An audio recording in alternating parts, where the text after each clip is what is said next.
Evolution has a rule: adapt or disappear. The fossil record is a graveyard of things that couldn't keep up.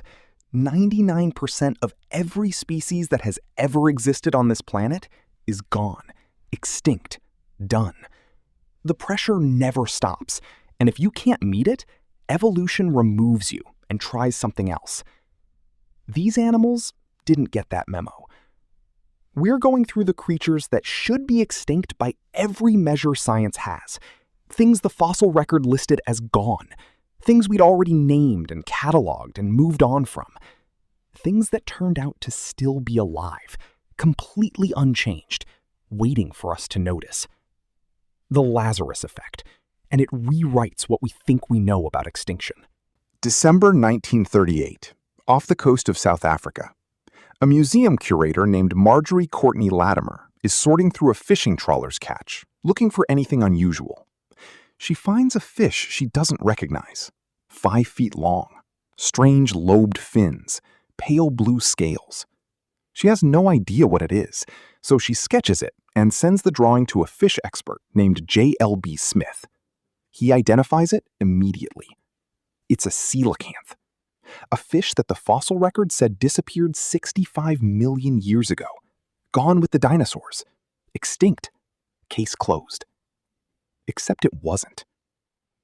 The coelacanth had been living in deep ocean caves off the African and Indonesian coastlines for 65 million years after its supposed extinction, completely unchanged. The same lobed fins it had when it was sharing the ocean with mosasaurs, the same body plan it had in the Cretaceous period. It wasn't hiding. We just weren't looking in the right place. The nautilus has been here longer than the coelacanth, longer than the dinosaurs, longer than the first land animals, longer than most of the things we consider ancient. 500 million years, unchanged. It appeared in the Cambrian period, when the most complex life on Earth was still figuring out how to build a skeleton. And the system it developed then, a spiral-chambered shell it fills with gas to control buoyancy, jet propulsion by expelling water through a siphon, is the exact same system it uses today. No upgrades, no iterations. Version 1 is still running.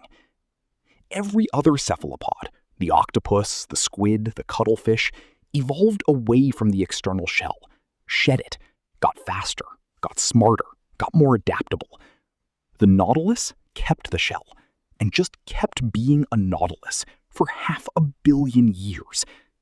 There are animals alive right now using technology from the Cambrian era, swimming around reefs using the same engineering that predates trees, predates insects, predates almost everything. In 1994, a parks officer named David Noble was hiking through a remote canyon in the Blue Mountains of Australia, a canyon so inaccessible it barely appears on maps. He found trees he didn't recognize.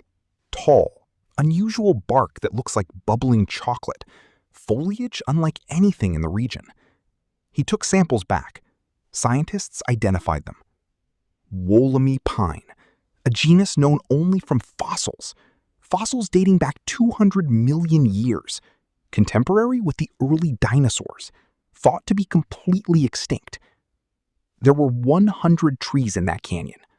100 individual trees from a species 200 million years old that the entire scientific community had written off, surviving in a single hidden canyon in Australia because nobody had walked far enough into the right gorge. The location is still kept secret, officially, to protect them from disease and from collectors. There are trees alive today that were already ancient when the first dinosaurs appeared, growing in a place nobody is allowed to visit. The tuatara looks like a lizard. It is not a lizard. It's not a lizard, not a gecko, not a skink, not related to any living reptile group you'd recognize. It's the last surviving member of an entire order of reptiles called Rhinocephalia that thrived alongside the dinosaurs, and then, when the asteroid hit 66 million years ago, disappeared everywhere on Earth, except one place: New Zealand. The tuatara survived in New Zealand because New Zealand had no land mammals to compete with or prey on it. It's been sitting on those islands doing what it does since before the extinction event that killed the non-avian dinosaurs. It has a third eye, an actual photosensitive organ on top of its head, covered by scales in adults, that can detect light and may be used for thermoregulation and circadian rhythm. It's not functional as a visual eye, but it's there, a vestige of something much older than the animal itself. It also grows until its third. Evolution has a rule: adapt or disappear. The fossil record is a graveyard of things that couldn't keep up. 99% of every species that has ever existed on this planet is gone, extinct, done. The pressure never stops, and if you can't meet it, evolution removes you and tries something else. These animals didn't get that memo. We're going through the creatures that should be extinct by every measure science has. Things the fossil record listed as gone. Things we'd already named and cataloged and moved on from. Things that turned out to still be alive, completely unchanged, waiting for us to notice. The Lazarus effect, and it rewrites what we think we know about extinction. Evolution has a rule: adapt or disappear. The fossil record is a graveyard of things that couldn't keep up. 99% of every species that has ever existed on this planet is gone, extinct, done.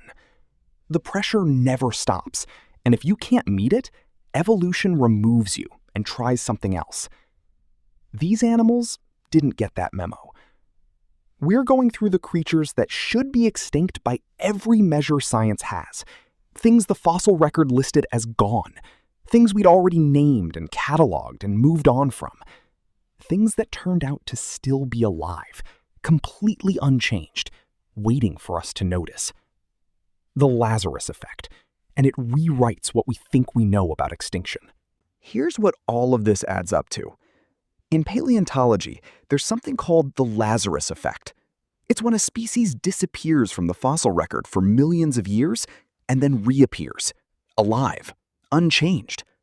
The gap in the record isn't because they went extinct, it's because the conditions for fossilization weren't right. They were there the whole time. We just couldn't see the evidence. The coelacanth has a 65 million year gap in its fossil record. The purple frog has gaps that span geological eras. The Wollemi pine left no trace for 200 million years. These aren't anomalies. Scientists now believe the Lazarus effect is far more common than the fossil record suggests.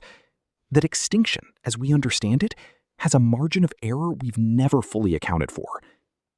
Which means somewhere right now, in a deep ocean canyon, in a sealed underground cave system, in a remote gorge nobody has mapped yet, there are things we've already declared extinct. Still here, still doing what they've always done, waiting for someone to walk far enough into the right place.